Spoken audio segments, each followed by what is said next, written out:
咱人就是爱食较老、学较老。来看家己中部有社区呢，请老师来教时代，弄这莲花鼓。老师讲，这莲花鼓的声音真好听，也真好学。真这时代学无偌久，就拍甲真熟手，而且弄起来真有伴。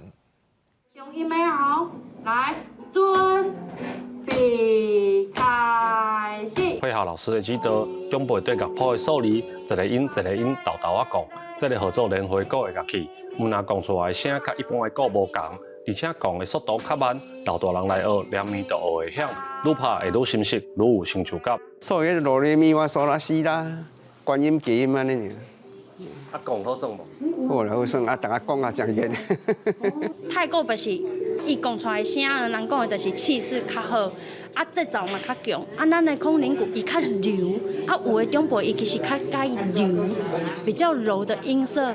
老师讲，这种莲花鼓讲出来的声音，会当互老大人的心情有平静的效果，而且鼓甲鼓池拢袂动，袂占空间。老大人透过练讲鼓，嘛会当互头壳、双手拢加震动。对这音乐是最好，哦，对咱的这个目睭、这个脑吼，较有这个灵活，所以讲呢，学歌吼，较有迄个精神。好用去动伊遮个头壳的，咱来讲的左右脑，啊慢慢练习，啊伊练习的过程当中，伊嘛会当对这个家己产生咱讲的兴趣。长辈就讲，这个鼓轻轻啊讲，就有好听的声，较袂惊去吵着别人。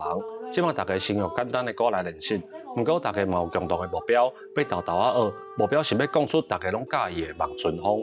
记者林慧婷，家己报道。